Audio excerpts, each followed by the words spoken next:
En Espagne, Pedro Sánchez devrait être investi et reconduit à son poste de Premier ministre après-demain, jeudi, et ce, grâce à une alliance très contestée avec les indépendantistes catalans. Un projet de loi prévoit d'amnistier 370 indépendantistes, de les affranchir en fait de peines judiciaires pour avoir organisé le référendum de 2017, jugé par Madrid illégal. Avec nous pour en parler, Meritxell Serret Aleu, bonsoir, merci beaucoup d'être avec nous en direct sur TV5 Monde. Vous êtes la ministre en charge de l'action extérieure et aussi auprès de l'Union européenne pour le gouvernement de Catalogne. Est-ce que vous êtes aujourd'hui soulagé par l'amnistie qui se profile pour les indépendantistes catalans? Je rappelle que vous-même, vous aviez été mis en examen pour désobéissance civile, hein, c'est bien cela?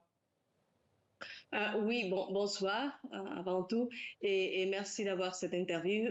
Oui, je suis l'une de membres du gouvernement qui a organisé le référendum du 1er octobre 2017 et bien sûr, nous sommes plusieurs personnes, en fait, il y a centaines de personnes qui vont avoir cette affectation pour cette loi d'amnistie. Mais ce que je voudrais souligner ici, c'est que ce n'est pas une solution personnelle de cas individuels, mais c'est surtout une solution, un pas en avant pour s'avancer vers cette solution politique et démocratique au conflit qu'il y a toujours entre la Catalogne et l'Espagne, un conflit qui est des racines démocratiques et de souveraineté. Et cet accord que nous avons réussi, qui fera possible cette investiture de M. Sánchez, c'est une bonne solution pour la Catalogne, c'est une bonne solution aussi qui fait avancer, comme je dis, cette solution politique, qui fait avancer dans les domaines aussi économiques pour améliorer les services publics et surtout qui va donner des stabilités, qui va donner cette stabilité à l'Espagne, au gouvernement de l'Espagne, mais aussi à la Catalogne. Et comme je dis, on pourra avancer vers la solution politique. Alors, pour vous, c'est donc un pas de plus, en tout cas politique, pour la cause indépendantiste. Juste d'ailleurs, Carles Puigdemont, qui est exilé en Belgique, va pouvoir rentrer prochainement. Est-ce que vous avez des informations? Il faut attendre, bien sûr.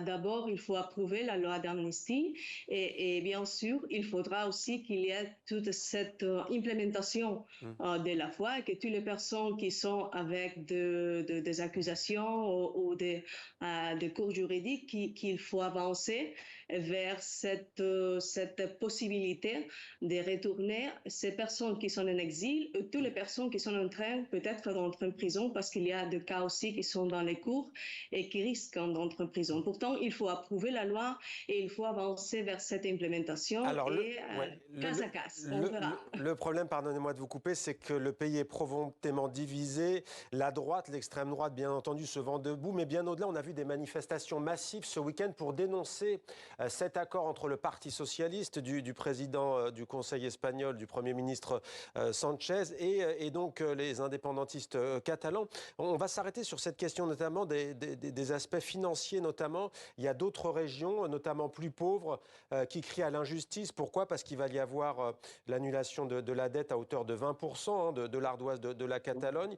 Est-ce que c'est la fin de la solidarité nationale en Espagne? Non, pas du tout.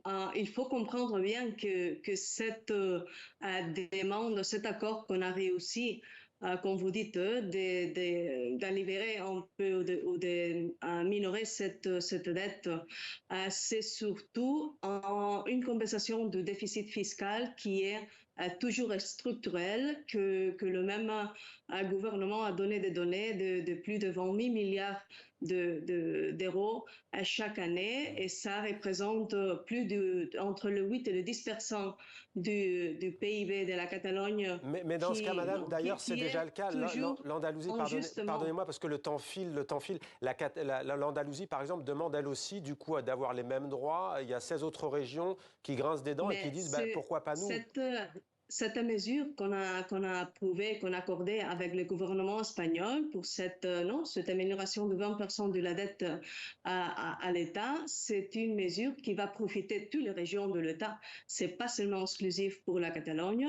Et alors, elle va être un bénéfice de tous de toutes les régions de l'État espagnol. Pourtant, ce n'est pas une mesure égoïste, en tout cas tout le contraire, c'est une mesure pour avancer vers un système fiscal dans l'État espagnol qui soit plus juste et qui puisse résoudre un déficit structurel et qui est toujours la Catalogne est la région l'un des plus pénalisés par ce système fiscal injuste. Alors, le chef de file du Parti populaire, donc la droite espagnole, Alberto Núñez Feijóo, lui en tout cas, dit que Pedro Sánchez a choisi de privilégier une minorité au détriment de la majorité des Espagnols. Il nous reste une petite minute pour terminer. Est-ce que vous ne craignez pas aussi que cet accord pour les Catalans soit fragile et que si la droite revenait au pouvoir, elle remettrait immédiatement en cause cette amnistie ? Nous espérons que, comme nous disons toujours, la démocratie va être la loi qui va s'imposer. Alors, il y a eu le résultat des élections, il y a une majorité qui peut faire avancer cette loi. C'est une loi pleinement constitutionnelle, c'est une loi qui est faite avec la plus rigueur juridique. Et pourtant, on est bien convaincu qu'elle va être possible d'être approuvée et bien sûr implémentée. Et comme je dis, c'est un pas avant pour résoudre un conflit politique et pour donner aussi cette possibilité d'avancer dans la politique, dans la démocratie, donner la stabilité à l'État espagnol et aussi à la Catalogne. Merci beaucoup, Meritxell Serret-Aleu. Je rappelle que vous êtes la ministre en charge de l'action extérieure et à l'Union européenne de la Generalitat, comme on appelle, de Catalogne. Merci à vous. Merci à vous. Bonne soirée.